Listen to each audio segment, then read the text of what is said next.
নমস্কার বন্ধুরা, সন্ধ্যার রান্নাঘরে আপনাদের স্বাগত। আমারও চলে এসেছি নতুন একটা রেসিপি নিয়ে। আজকের রেসিপি সর্ষে বাটা দিয়ে চিংড়ি মাছের ঝাল। এখানে 500 গ্রাম চিংড়ি নিয়েছি। এখানে চিংড়ি মাছটা কেটে ধুয়ে রেখে দিয়েছি। এবার এর মধ্যে নুন দিলাম, হলুদ দিলাম, দিয়ে ভালো করে মাখিয়ে নেব। মাখানো হয়ে গেছে, কিছুক্ষণ সাইড করে রেখে দেবো চাপা দিয়ে। এখানে আমি কড়া বসিয়ে দিয়েছি, কড়ার মধ্যে তেল দিয়ে দিয়েছি, তেল গরম হয়ে গেছে। চিংড়ি মাছটা এবার ভেজে নেব।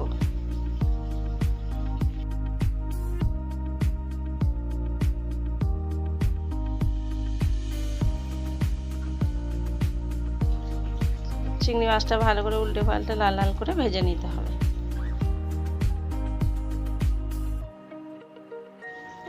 চিংড়ি মাছটা ভাজা হয়ে গেছে, এবার তুলে নেব।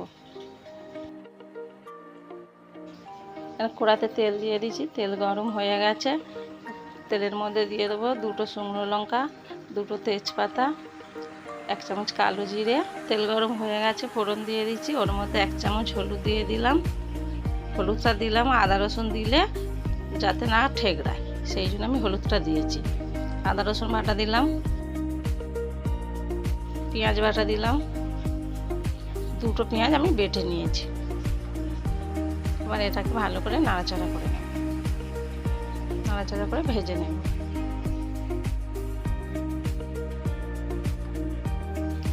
পেঁয়াজটা ভাজা ভাজা হয়ে গেছে।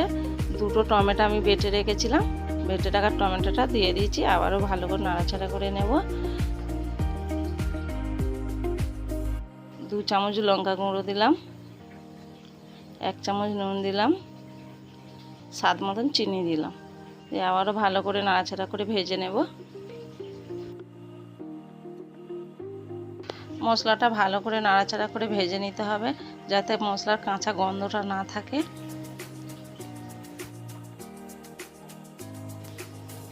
মশলাটা ভাজা ভাজা হয়ে গেছে। একবারই সর্ষে কাঁচা লঙ্কা দিয়ে বেটে রেখেছিলাম, ওটা দিয়ে দেব।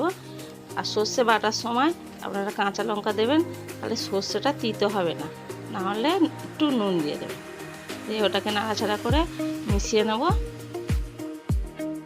মশলাটা আমাদের ভাজা ভাজা হয়ে গেছে। এর মধ্যে আমি পরিমাণ মতন জল দিয়ে দেব।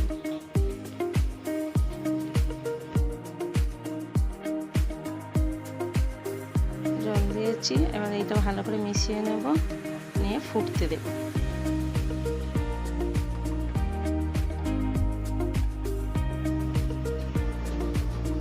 ঝোলটা ফুটে গেছে, ভেজে রাখা চিংড়ি মাছটা দিয়ে দিচ্ছি, হালকা নাড়াচাড়া করে নিচ্ছি, নিয়ে আর একটু ফুটতে দেব।